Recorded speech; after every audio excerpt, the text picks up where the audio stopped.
All right. So good morning, good afternoon, good evening, whichever part of the world you are. This is your host, Ashutosh, welcoming you all for this session. And the topic, as you all know, is about demystifying scaled agile framework. How do I decode that big picture? I think many of you would be aware about scaled agile framework. Even if you're not aware about scaled agile framework, I'm sure you would have heard about it. You would have looked at the big picture, which is there in scaled agile framework. So this is a small attempt from my side to decode that big picture. And yeah, I will take a feedback at the end of the session, whether this attempt has been successful or not.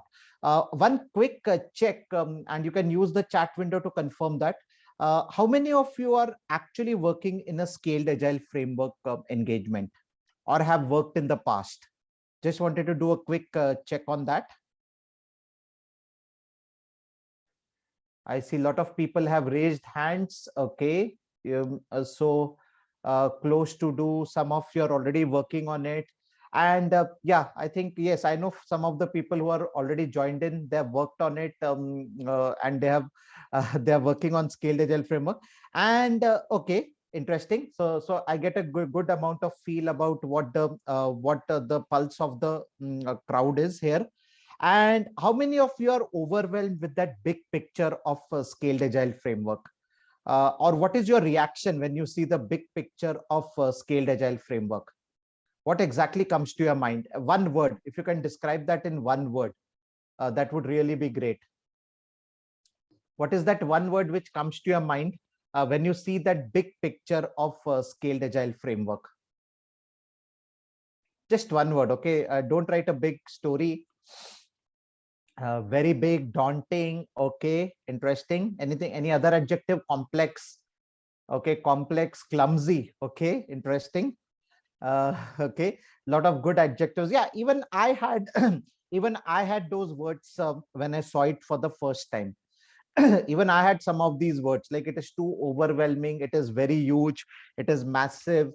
How do I wriggle out of this big piece which is shown to me, right? And that's precisely the reason why I thought that I will try to demystify it. And believe me, it is not possible to demystify it in a 45-minute or a 1 hour webinar, but at least I will show you some path. At least I will show you some, I would say, a way in which it can be demystified, or a way in which this framework can be understood by all of us. So once again, welcome you all for this session. My name is Ashutosh Bhattodekar. I'm an enterprise agile coach, a trainer, and a consultant. Those are my social media coordinates. I'm on Twitter, though not that active. I'm available on LinkedIn. You can search with me on LinkedIn and connect with me on LinkedIn in case we are not already connected. I also have my own YouTube channel where I actually broadcast a lot of videos on YouTube. So you can see some more videos of mine on YouTube related to Scrum, Lean, Kanban, Scaled Agile Framework. So those are the videos which are available. So there are 60 plus videos, and I would strongly encourage all of you to be subscribed to that channel, so that whenever a new video is uploaded, you will be the first one to know about that video. So with that, let me move ahead, and let me open up this big picture. As I said, this big picture is something which we hit for the first time. So whenever we talk about a scaled agile framework, this is a big picture which comes to our mind. And as many of you rightly said, it is a very massive picture, or it is an overwhelming picture what you see here as a part of the scaled agile framework. And many times we get lost in this picture. Many of us get lost or drowned in this picture. And that's the reason why I'm trying to demystify some of the nuances of this big picture, or how you should go about approaching this big picture. I think many of you are already aware that this picture is on the Scaled Agile Framework website, www.scaledagileparamework.com. It's a free to use picture, which means if I want to know anything about, let us say, customer centricity, I click on customer centricity and it opens up a page. It opens up a page which describes customer centricity to me. So it's a clickable. All these are clickable interfaces, and you can go about and navigate through this. Okay, so let me start with fundamentals. Let me start with bare minimum. So one of the terms which Scaled Agile Framework uses is called as a dual operating system or a dual operating model. Does anyone know what is a dual operating model and what exactly is a dual operating system? I'm not talking about Agile. I'm talking about in general. Let us say you ask an IT professional, what is a dual operating system? What, according to you, is a dual operating system? Now you can unmute yourself and speak. If anyone would like, if anyone finds it easier to unmute himself or herself and talk, you can do that and you can quickly answer that question. So what, according to you, is a dual operating system?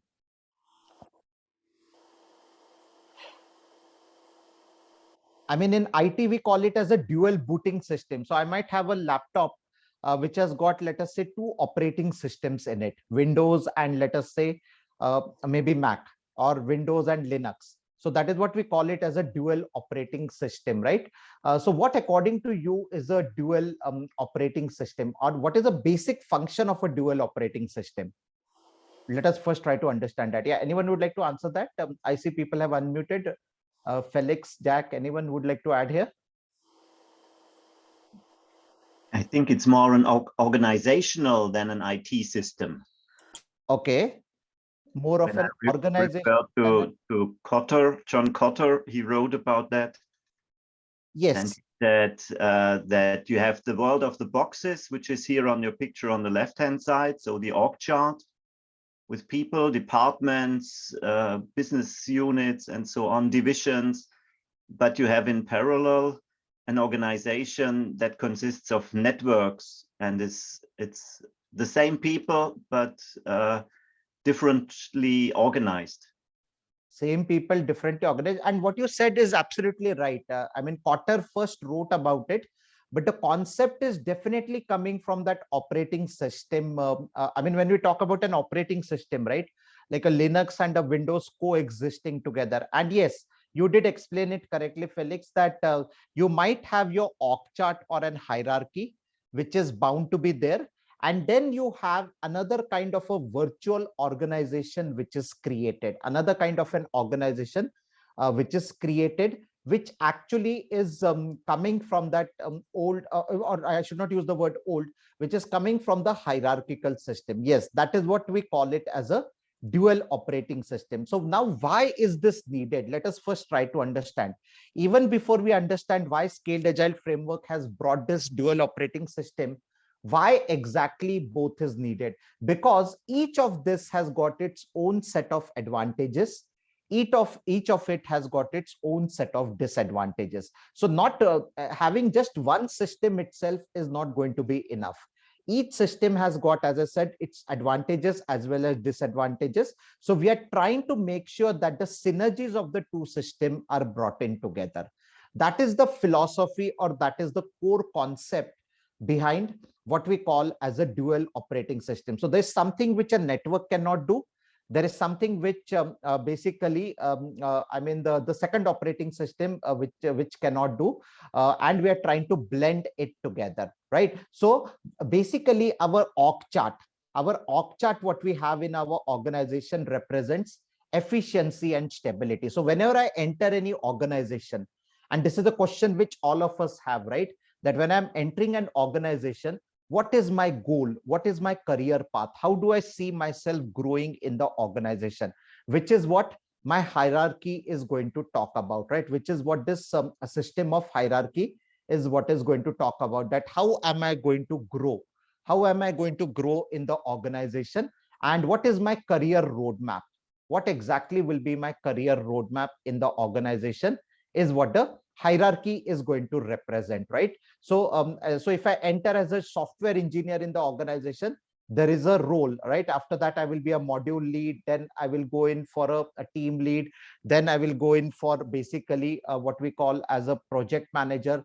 I mean, whatever said and done, this is how I will be moving, right? So that is what this hierarchy is going to represent, or that is what this hierarchy actually is representing, right? It represents efficiency and stability. Then we have the second thing, which is actually drawing people from this hierarchy, which is your virtual organization, which is your network. You form a virtual team, which is based on the philosophy of customer centricity. The role of this second operating system is to make sure that the structure what we create is a structure which brings about agility. It's a structure which keeps the customer's pain point at the center. And keeping the customer's pain point at the center, how do we evolve or how do we develop products as fast as we can, right? So how we can get the time to market, how we can develop a product which is faster, which is having a faster time to market, which we can launch quickly, we can get a quick feedback, and we can then improvise and we can further improve upon the product, right? So that's the second layer. The second layer, the reason why we have the second layer is that this acts as an independent organization unit, and this has got decision making ability. So they have speed of innovation, they have ability to take faster decision than what the hierarchy is. Hierarchy is also important. I'm not saying that hierarchy is not important.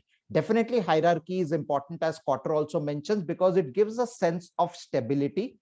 It brings about a sense of, I would say that, yes, there is something to back on, right? Once this, let's say this particular product engagement is over, there's something to go back to, or there's something to rest ourselves back on, which is what the hierarchy is going to talk about. So one of the fundamental or the core tenets of Scaled Agile Framework, or SAFe, is that how do we make sure that this dual operating system is something which makes a synergy, which means 1 + 1 greater than 2. It is not 1 + 1 equals to 2, but that combined effect of these two operating system is sum is greater than the parts, as we say, right? The whole system, when it works together, it works in as a well-oiled unit or a well-oiled engine, which works in smoothly. That is what one of the core tenets of Scaled Agile Framework, the dual operating system, is all about. Okay, now I'm sure many of you would have seen this at multiple places.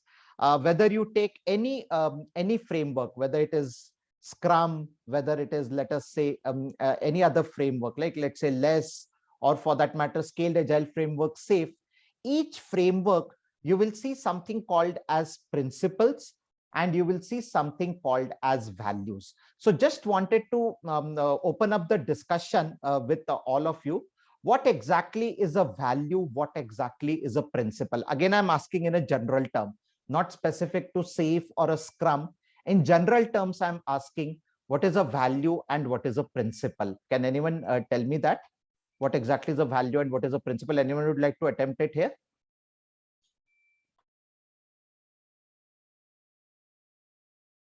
You can unmute yourself and speak if you want. Value is a belief. Okay, that is what I'm getting in the chat. Value is a belief. Anything else? I think principle may be a way the work is done. Correct. Principle is a way the work is done. Yeah, sorry, go ahead. And the value is more the moral or the ethical part behind. So yeah. Correct. Absolutely right. You're absolutely right. Principle is the act, or it is the actual action on the ground. How do I do the work on the ground?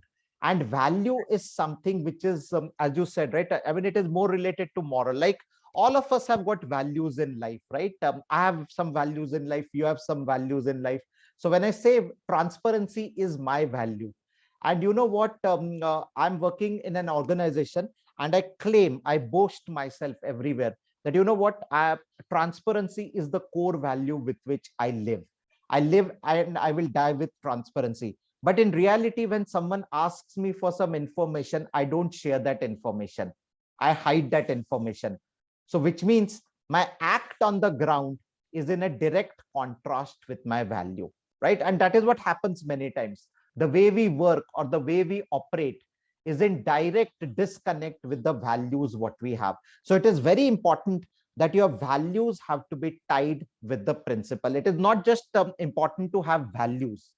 At the core, you need to have principles which will tie up with the values, right? So that is what we need to remember the connection. Now, if you look at the big picture of SAFe, let me show you the big picture of SAFe. The big picture of SAFe has got some interesting areas. If you see, I hope you are able to see my screen. I'm sharing the big picture of SAFe. At the bottom, you will see there is a gray color horizontal strip where you will see that lean agile leadership is at the center. So you have core values. The 4 core values of SAFe are described here.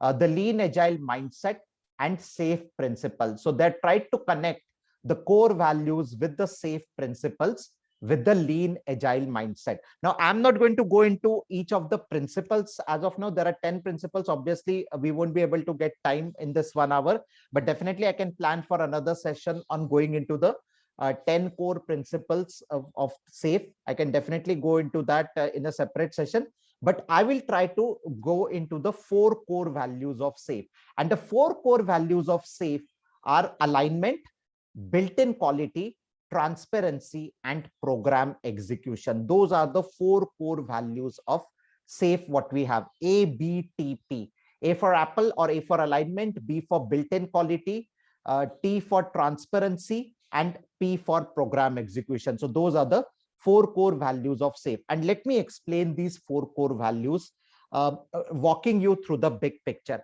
Now, if you look at the big picture of SAFe, let me take you back to the big picture of SAFe. How many levels of SAFe are there? Anyone quick numbers? How many levels of SAFe are there in the big picture? At what are the levels of SAFe? 4. Okay, Praveen is saying 4. Yes, there are 4 levels of SAFe, not 5. There are 4 levels of SAFe. Okay, so what are the 4 levels of SAFe? One is essential SAFe. So if I click on essential SAFe, the palette of essential SAFe opens up. Then I have what we call as a large solution SAFe, which is for a large, big solution what we are building, a typical system integration engagement, where you have a hardware, software, firmware, like a home automation system. Let's say you're developing a home automation system, where you have a hardware, where you have a software, where you have a firmware, and then which is integrated with your telecom devices or telecommunication network. So that is a large solution SAFe what we have. Then we have a portfolio SAFe, and then we have a full implementation. Full implementation can be, let's say you're developing a supersonic aircraft. You're going to develop a supersonic aircraft. That kind of an engagement will be a full SAFe implementation, which will be there. Now, when we talk about alignment, what we mean is that whatever is happening at the ground level, it has to roll up to the topmost level. Okay, so there should be a full visibility up and down and down and up, as we say. So full visibility from top to down and down to up. It's like the job of an air traffic controller and a pilot. As we all know, right, in across any city, you will I mean, when aircrafts are flying, there are multiple aircrafts which are flying across the sky, right? And it is a job of an air traffic controller to fully, at a ground level, to fully understand what is the position of each aircraft, which altitude has to be given to each aircraft, and plus they have to manage the landings as well as the departures, right? Takeoffs and landings, without making sure that there is no mishap which happens. So they have a full visibility on what's in the sky. Similarly, the pilot in the sky has full visibility around what are the surrounding aircrafts, right? What are the surrounding aircrafts, or he has a full visibility on what the communication ATC's air traffic control is trying to give it to them, right? So that is what we call as alignment. So when we talk about alignment, what we need to understand from an alignment perspective is that there's a full visibility. There's a full visibility across all the streams, right? So whether it is a portfolio stream, whether it is a full SAFe, or whether it is what we call as what we call as the portfolio level SAFe, there's a full visibility which exists across all the layers, and that is what we call it as alignment. So let me show you back the slide of alignment. I think it went off somewhere. Yeah, so this is what we call as alignment. When we talk about alignment, the right hand should know what the left hand is talking about, right? My head should know what my feet are talking, or what my feet should know what's happening in my brain. And as far as scaled agile framework is concerned, one of the ways we ensure alignment is by navigating across these layers. We should have a perfect sync up between what is my portfolio, what is my solution backlog, what is my program backlog, what is my team backlog, which is there. There has to be a exact sync between all these activities, right? So portfolio backlog is at the topmost level. Then we have a solution backlog, a program backlog, a team backlog. So there has to be a sync up across these layers is what we need to understand, right? So of course, most of us work at a portfolio level and at a team level. At a portfolio level, the backlog item consists of features. At a team level, my backlog item consists of stories, right? And then we have epics at a portfolio level, and we have capabilities at a solution level. So the hierarchy in SAFe is epics at a portfolio level, then capabilities if you are having the solution layer with you, then you have features, and then you have the user stories. So it's ensuring full traceability upwards to downwards, and also from downwards to upwards is what we call as ensuring that there is a full traceability across these layers, right? So that is what we call it as an alignment, or that is what comes in as a part of our alignment, what we call. Okay, the next one is built-in quality. Any idea what is built-in quality all about? I'm sure we have a lot of examples of built-in quality in our real world. Lot of examples about built-in quality. What is built-in quality? What do you mean by built-in quality? Because this is one of the core values of Scaled Agile framework, built-in quality. Yeah, anyone would like to attempt built-in quality? Design quality, code quality, but that is there even in a traditional way of working, right? So what is so unique about this built-in quality?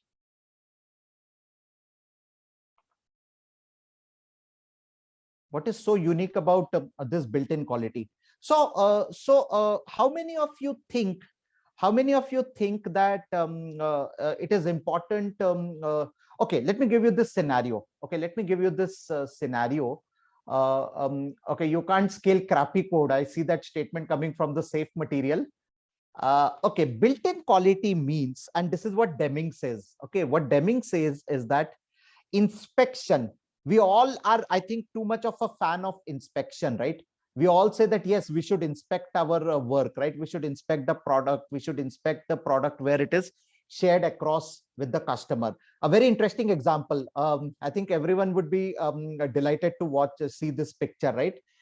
In India, it's already desert time, by the way. It's late night in India, so it's already a desert time. Ferrero Rocher, I don't know how many of you have seen this video, how it is manufactured. It's on Discovery TV, and they have actually showed that, you know what, the exact dimension of each of this chocolate is similar. Even if there is a small difference in any of the pieces, they reject the sample. Okay, so their processes are so much ingrained that exactly the same weight for each of these nuggets comes out of the assembly line. So built-in quality means do not wait for testing to happen. Try to bring the testing along the left-hand side, shift left strategy. You deliver the product and you're confident enough that it's a good quality product. You don't have to really spend too much time on testing. That is what Deming says, right? If you're doing inspection, you are too late in the game. The defect would have already crept in. The defect would have already come into the process as such, right? So that is what built-in quality says. So how does SAFe ensure built-in quality? Yeah, this is what the quote of Deming is. Inspection does not improve quality. It's a misconception that I will do testing and find defects. No, you have already lost time. Rather find those defects early in the development, right? Inspection is too late. The quality, good or bad, is already in the product. Quality cannot be inspected into a product or service. It might be baked in into it. It has to be built in into it, which means that your development and quality processes have to intertwine amongst themselves. They have to be integrated amongst themselves. You cannot separate them, that I will do development first and then I will do testing. Both of them are integrated with each other, right? So that is what we call as a built-in quality. So SAFe has got a lot of practices around it, be it test-driven development, behavior-driven development. And I think our friend mentioned you can't scale crappy code, right? That is the term which they use. So if your code itself is crappy, how much you can scale, right? It's practically impossible to scale out a crappy code, right? So that is what SAFe talks about, built-in quality. That is the second value what is there, right? That is the second value, core value, which is there. The third one is transparency. What do we mean by transparency? Any thoughts? Any thoughts on what does the third value transparency mean? Or what according to you is transparency?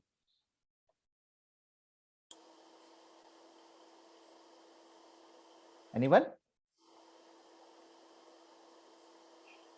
I hope I'm very clear and open communication. Open communication, yes. So do not hide any information, right? And especially project related information, do not hide it from anyone.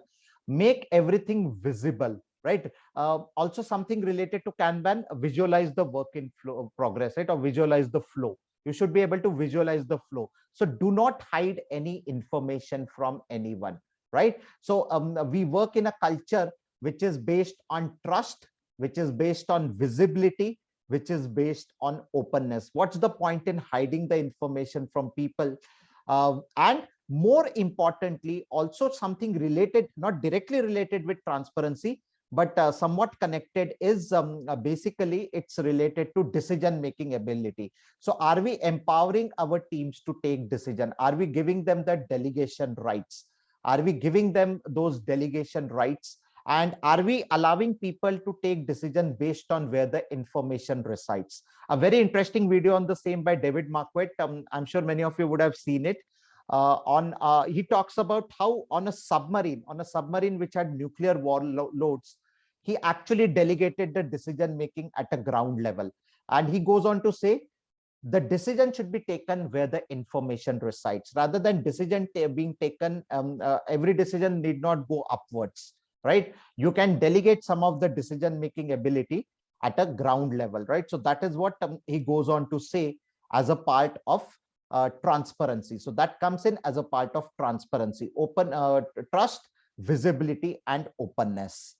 Okay, so those are the three pillars of transparency when we talk about. If I don't trust, I won't be transparent, right? If I don't trust you, why would I share the information with you? I'll always keep on thinking like a theory X manager in the classic project management, right? If I am a theory X personality, I will always doubt my team members. No, if I share this information, you know what, my position in the organization would become weak, or I might be kicked out of the organization. So if I don't have that trust, if I don't have that element of, I would say, theory Y, which is trust in the team, then obviously transparency won't work. So that's why they say it's more about the mindset change more than the values and principles. It's more about the mindset change which operates here. The fourth and the last value of scaled agile framework is program execution. And you would have guessed from the picture what I'm trying to show here. What I'm trying to show here from this picture is agile release train, right? This is a heartbeat of SAFe. The agile release train is a heartbeat of SAFe. And right, I mean, this is a train which carries everyone along with itself, right? And this is where that second operating system is coming to play. So agile release train is a virtual organization. You draw people from the hierarchy and you create this agile release train. An agile release train focuses on value stream. What is value stream? From concept to cash. How quickly can we deliver a feature from the time I have it in my mind as a concept till the time it is productionized, right? So that is what we draw this entire value stream. And most importantly, business agility or business outcome is one of the key aspects of program execution. Now, coming back to that big picture once again, if you look at that big picture, the core tenet of SAFe is also business agility, right? Whatever we are doing for the benefit of the business. Okay, so what we are doing is for the benefit of the business is what we are doing. At the end of the day, the business should get benefit out of it, right? So whatever changes we are bringing in, or whatever activities we are bringing in, or whatever framework we are bringing in, it has to be aligned with the business way of working. And that's where business agility comes to the play here, right? So at the top layer, you will see the operational value stream, the business agility. And as you can see, you are bringing in business agility either for an enterprise or for governance or government, right? From a government perspective, you are bringing in the business agility concept, which is there, right? So this comes in as a part of our scaled agile. I mean, this is the business agility is at the top of this, right? So business agility is something which stands out top on this. So we have seen The four values, the four core values is what we have seen: alignment, built-in quality, transparency, and program execution. Any observations or any questions before we move ahead? Any questions or any observations anyone has?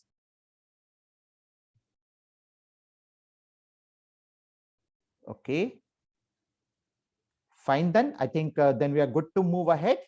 Okay, so another thing, so as I said, I'm not going to talk about the principles right now, because obviously that would be a separate session which I would be talking about. Now, the next important piece is that in order to do a safe engagement, what are the core competencies which are needed? What are the key core competencies which are required? Now, where do you see that in the big picture? Those of you who are Scaled Agile certified will be already knowing it, but just for the benefit of all, let me show you where do you see the 7 core competencies. You have to click on business agility. As I said, business agility is something which is at the top of it.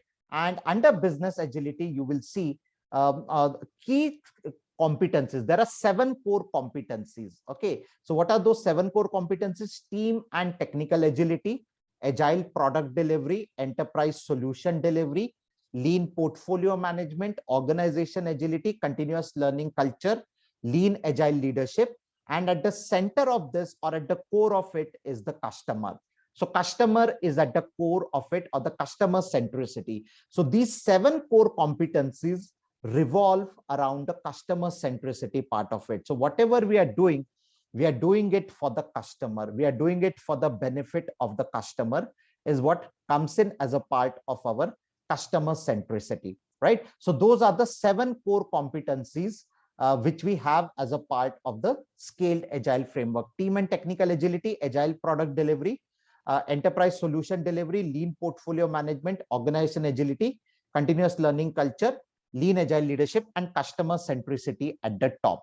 So quickly, I will walk you through this. I know we are almost towards the time, but quickly I will walk you through this. So team and technical agility talks about agile teams, the heart of an agile team, which is an agile release train, and a built-in quality. So built-in quality again comes in here, but it comes in more at a practices level. Like, as I said, test automation, test-driven development, right? Behavioral-driven development, right? Definition of done. So those are the things which comes in as a part of built-in quality. We have agile teams. Now, one interesting thing to also see in this model is that, you know what, the roles also change. The roles also change in that big picture. Like if you look at Essential Safe, you will see these 3 roles which are there. In agile teams, we have the team, we have the Scrum Master, and we have the product owner. So those are the 3 roles in an Essential Safe. And a layer above this, we have the release train engineer. We have the product management. So a product management looks after the program backlog. A product owner looks after the team backlog. Looks after in the sense from a prioritization perspective. Okay. And then we have system architects and engineering team. So if you see, the roles are also changing as we move up, right? As we scale up, the roles are changing. So in Essential Safe, if you look at a team level, it is predominantly a Scrum team, which is similar to a Scrum team, right? It is predominantly an agile team, which is here, a team consisting of self-led cross-functional skills of team members, product owner, and a Scrum Master. Then we have RTE. RTE is the Chief Scrum Master for the train. Release train engineer is a Chief Scrum Master for the train. Then we have the product management and system engineering, system engineers and architects which are there. Let's go to large solution. So when we click on large, there's a layer on top. There's a layer on top which is there, and that layer on top, what we there is basically what we see there is a STE, a solution train engineer, right? So there's another role on top which is a solution train engineer, along with the solution management team and the solution architect and engineers, right? So even the roles are moving up, right? So I mean, again, coming back to the dual operating system, for example, solution, who would be an STE in that org chart? Any guesses? Who could be playing the role of an STE in a safe, and what would be his or her role in an org chart? Anyone would like to attempt that? In the organization hierarchy, what will be the role of an STE? CEO? No, not really the CEO, I would say. Not really the CEO. It could be the BRM, right? Business relationship manager. It could be a business portfolio manager will come on top. Portfolio manager will come on the portfolio layer. That will be, we still have to see the portfolio layer, the roles in that. It could typically be a business a relationship manager, or it could be a chief BA also. The traditional BA in our organization could be playing a role of a solution train engineer. That could be the hierarchy which could be there. And if you look at portfolio, you have epic owners and enterprise architect. Now, this is where these portfolio managers could be residing.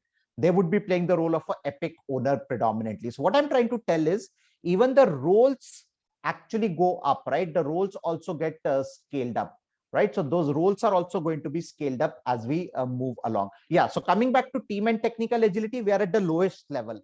Remember, we are at the lowest level at a team level, where we have agile teams, a product owner and a scrum master.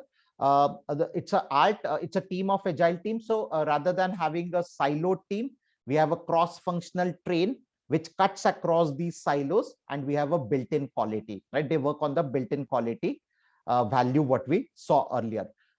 Then we have the second core competency is product delivery. How do I deliver the product? Finally, the customer is interested in product and features, right? So agile product delivery talks about three important sections: keeping the customer at the focus, so customer centricity, separating the release from deployment. That is the second piece: develop on cadence, release on demand. So not necessarily whatever I have developed has to be released immediately. And by the way, there's a difference between deployment and release. I might deploy a product into a production environment, but I may not release it.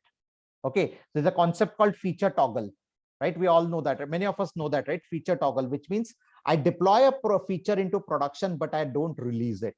I keep it off. So I don't see it. As a consumer, I don't see it, but that feature is there in the production, and I can actually do a live testing. I can actually do a testing on that product because other people are not going to see that feature, or they're not going to use that feature. And the DevOps and the continuous delivery pipeline. So continuous delivery pipeline again consists of three pieces: continuous exploration, continuous integration, and continuous deployment. So this is from a team level. We have now moved to the product delivery, how the product is developed, how it is released, right? So that is what this section, the second core competency, talks about. The third core competency talks about a solution delivery. If I want to deliver a big solution, not just a product, it is a solution. And when I say solution, as I said, it could be a system integrated solution, like a home automation system, which alerts me if there is a fire. So if I'm not at my home, it is going to send me an alert. Or if accidentally I have kept the lights on, it will switch it off. It will detect that no one is there in the home, and it will switch it off. So we have elements like lean system and solutions engineering. Solution train. Solution train is a bigger train. It's a bigger double-decker or a triple-decker train, as you can see there. And continuously evolve life system. How do we improve the solution? How do we give a better experience to our customers over a period of time? So the journey of continuous improvement, right? So whatever we did yesterday was a history. Today, again, we try to improve the solution. How do we go ahead and improve the solution? So that comes in enterprise solution delivery. So the left-hand side of this big picture, of this picture, is more on the side of the team, technical agility, agile product delivery, and enterprise solution delivery. Right-hand side of the picture is more at a strategic level. So left-hand side is more at a project, product, and a solution level, as you can see. But the right-hand side is more at a strategic level. For example, lean portfolio management.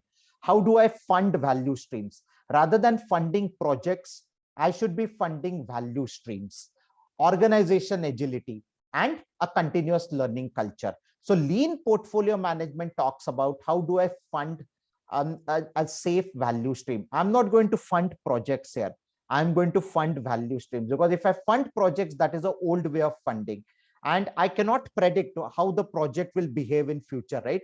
Rather have a value stream in place and then fund a value stream. So we have concepts like lean governance, agile portfolio operations, and strategic and investment funding, which is available here. So that's a part of lean portfolio management, what we have.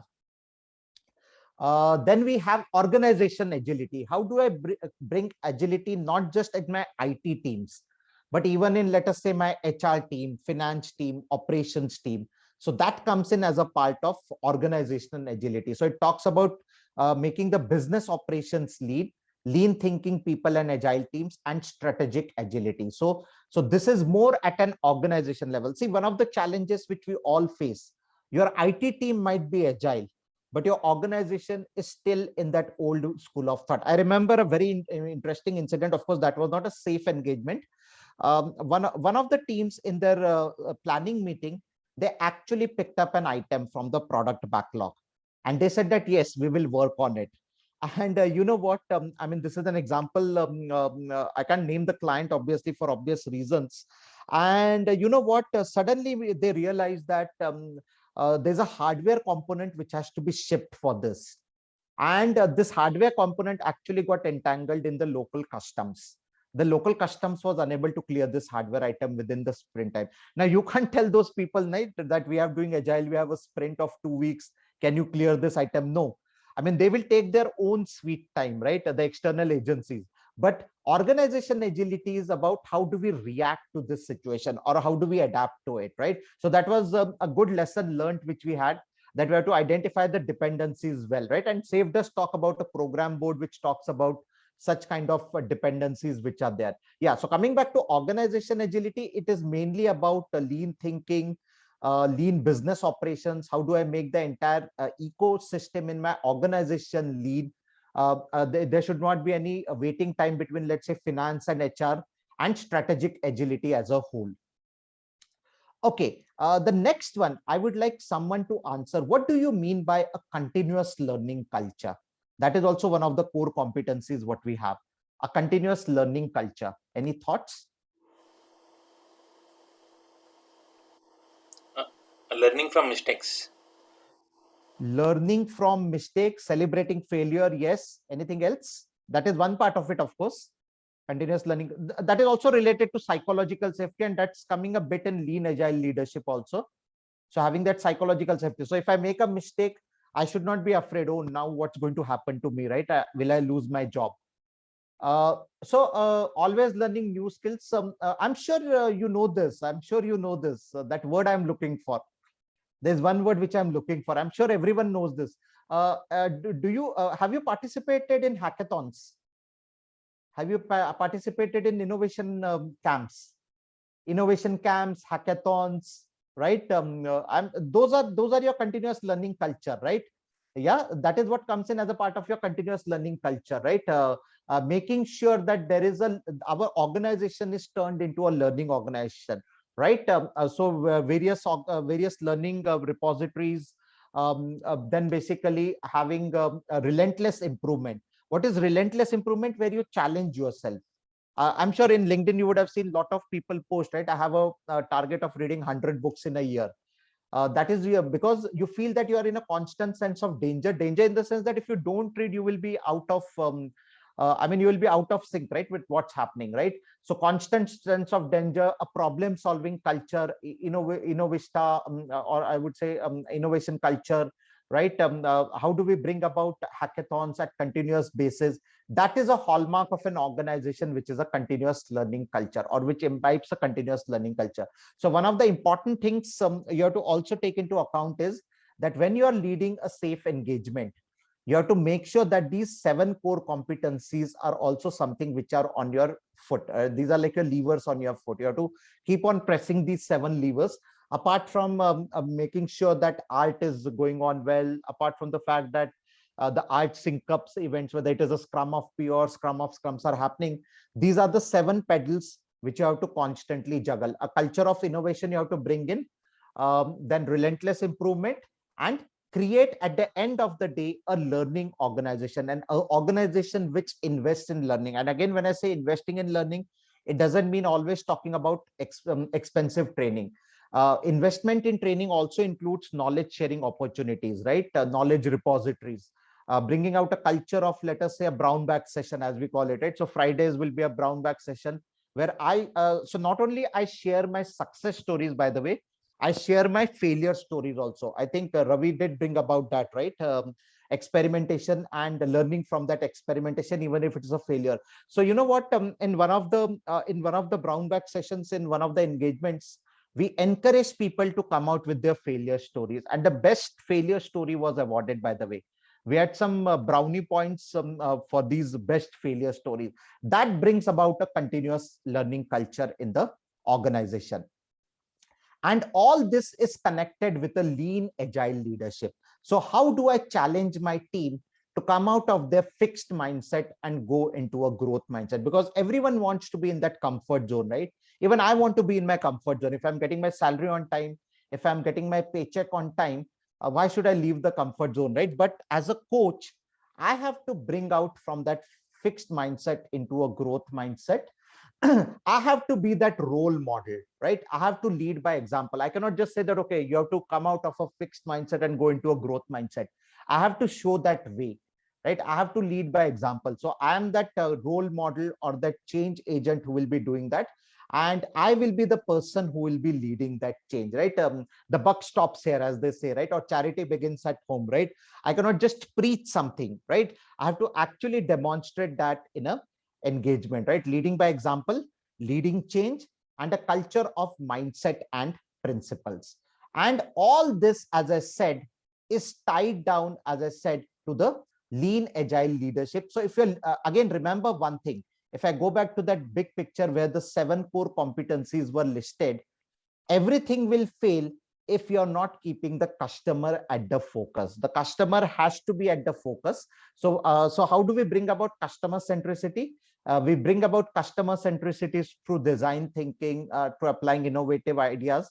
And we first try to empathize with our customer. We first try to understand what are the customer's pain point.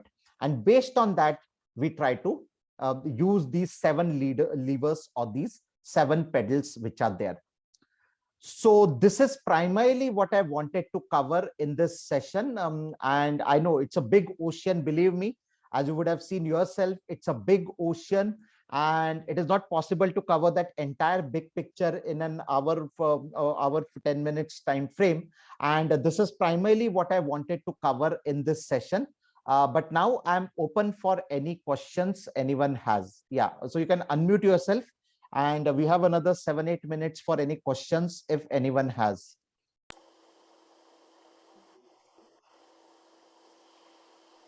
You can unmute yourself and ask questions, or you can also type in the questions.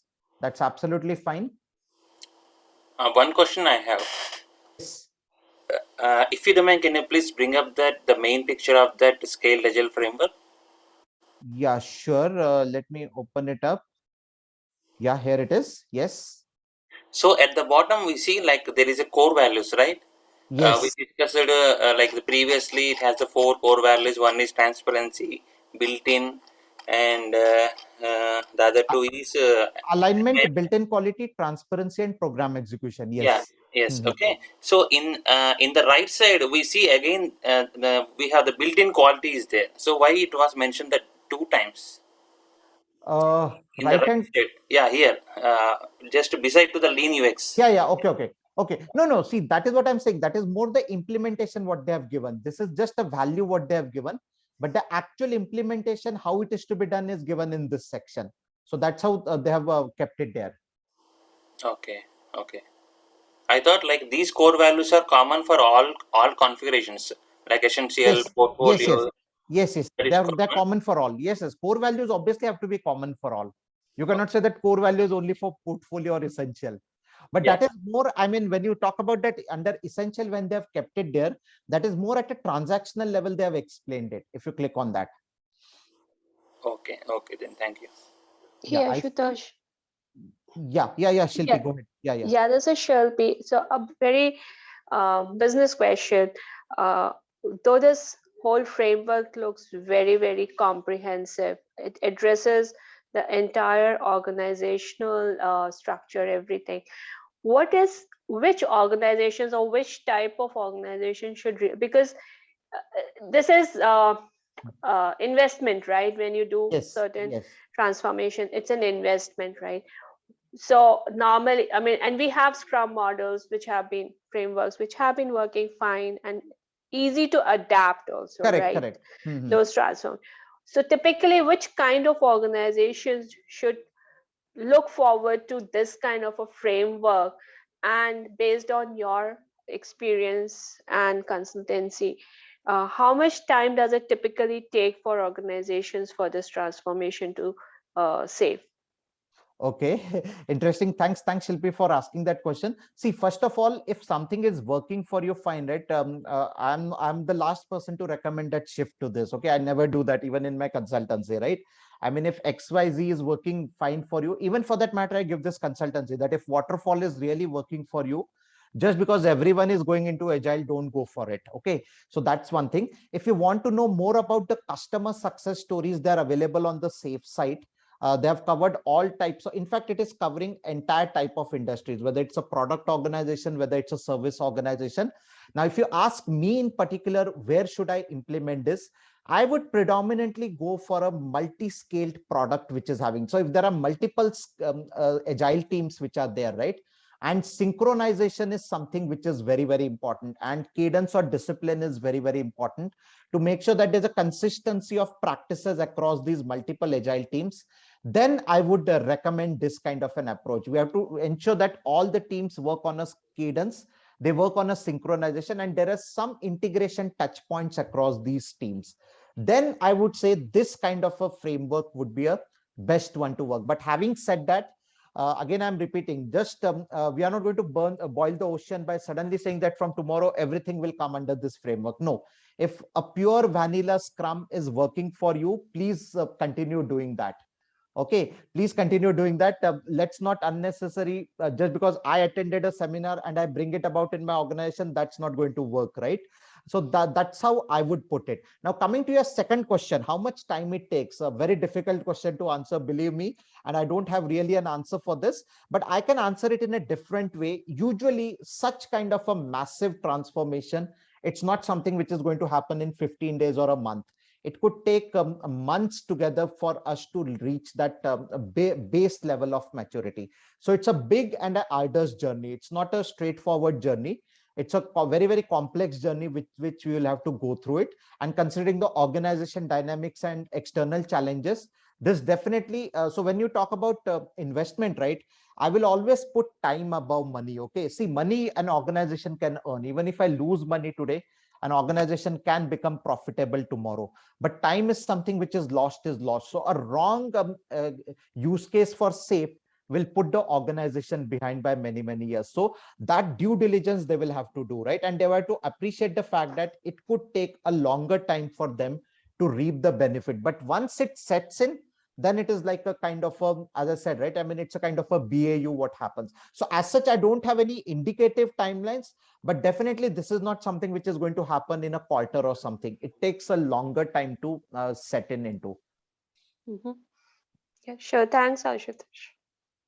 Yeah, I think Praveen had a question on chat. Oh, okay. What kind of challenges do we face while SAFe implementation and how we can avoid and mitigate? I think I mean, I'll talk from my experience. The challenge is people think that it's a cookie cutter solution. Moment people attend a SAFe program and they come for an implementation, they think now all we have to do is we have to do a lift and shift, which means I will pick up this framework and I'll directly shift it into my organization. And that seldom works. Believe me, it takes a lot of time to even identify these roles, these different roles, what he or she is supposed to do, what are her or his responsibilities. That takes a longer period of time. So there's a huge investment. Again, I'm repeating from a time perspective. So I think what works here is that we have to constantly coach our leadership that this is not like an instant coffee. This is a coffee which will take its own time to brew. And the more you brew it, the more tastier it would be, right? If you brew it lesser time, then it won't be a tasty coffee, right? So that's the message which we will have to give to our leadership team. So patience is what is required here. Results don't come out immediately. You can't expect something radical things to come out of the first program increment. It's a journey, as I said. It usually takes 2 or 3 program increments to get the desired results. Yes, sorry. And Ashutosh, I just would like to add, and this is based on my experience through the agile journeys that I have been through.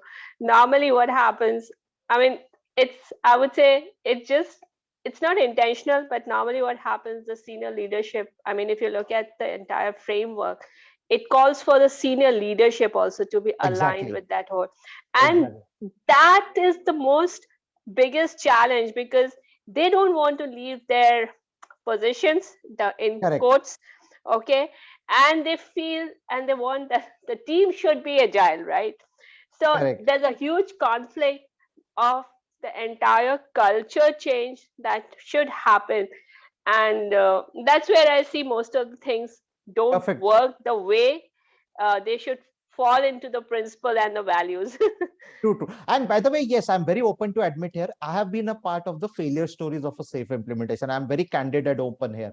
I'm not boasting here that, okay, whatever safe implementations I've done, they have been 100% successful. I think I'm very candid and open here in a public forum like this, which is getting recorded, but that's a fact of the matter, that, as you rightly said, there are so many dimensions, there are so many dynamics which come to play, that yes, you could end up in being into a failure story. And as you rightly said, yes, leadership has to, as I talked about that video, right, David Marquett's video, right, do watch that video. I mean, there has to be some give and take also from the leadership. They just can't say that, okay, now, as I said, right, I mean, the real expectation is that it's a cookie cutter solution, it will not work, right? Everyone has to adapt to that change.